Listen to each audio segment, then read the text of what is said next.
So Donald Trump recently changed his rhetoric on coronavirus, and reportedly it is not because he realized this is a serious problem. It's because aides explained to him that his own supporters are getting sick and dying.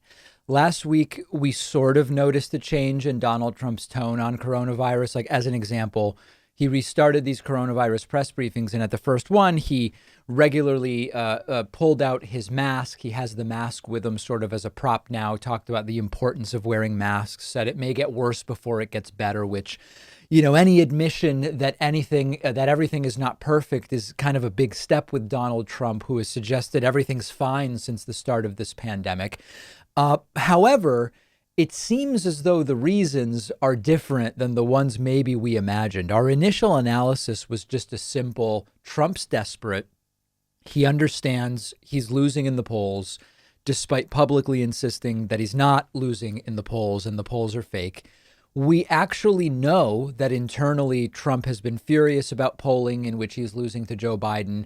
But now, according to a new report from the Washington Post, people close to Trump claim that the reason Trump's tone has changed on coronavirus is because advisors have brought him maps and they've explained that our people, as they call them, Trump voters, are disproportionately getting sick and dying. And they actually showed Trump some projections that if we continue to see these spikes in battleground states, Minnesota, not so much a battleground state anymore, Wisconsin, Michigan, et cetera, that it could disproportionately hurt Trump because it would be more of his supporters that might end up getting sick and dying. Now, there are a few things here that are completely outrageous.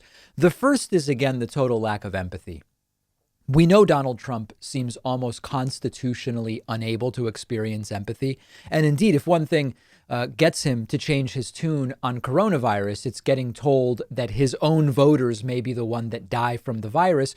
It's another indictment of Donald Trump's personality and morality and total lack of empathy. But the really wacky thing here is I've been asked essentially this question for months on Friday questions, on live calls, via email, voicemails. People say, David, the leftists are more likely than the right wingers to wear a mask, to observe social distancing, to take the virus more seriously.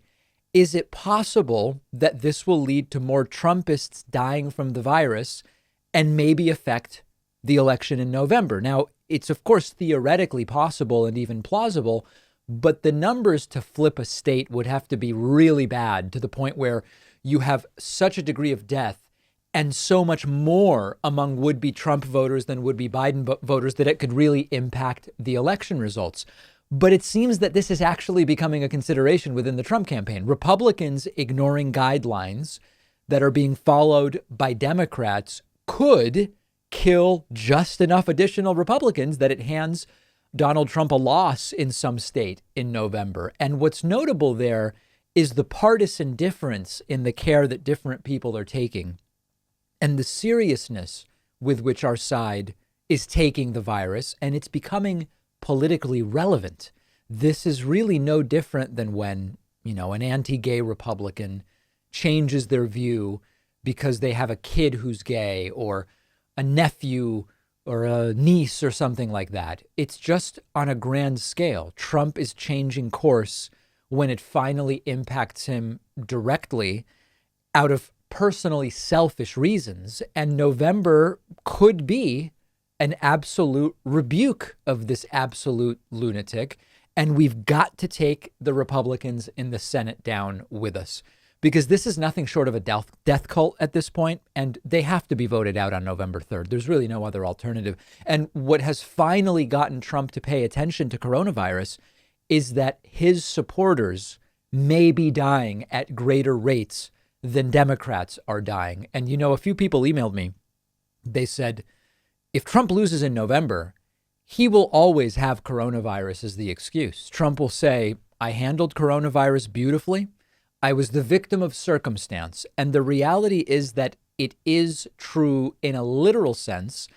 And Trump will never realize and certainly never admit that he was simply a disastrous president. His delusions of grandeur, his narcissism would not allow anything else. He'll say he lost because the virus happened during his presidency. The truth is actually quite the opposite.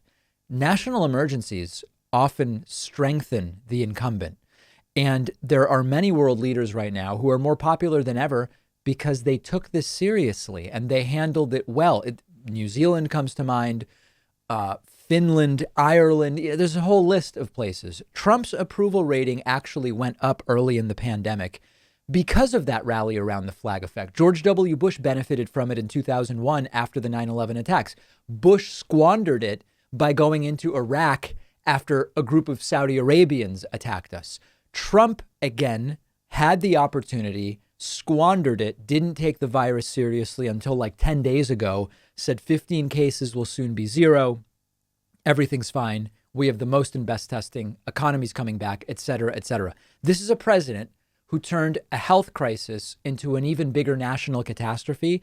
And the reality is, had he handled it well, he would be sailing to re-election today. We have to make sure he doesn't.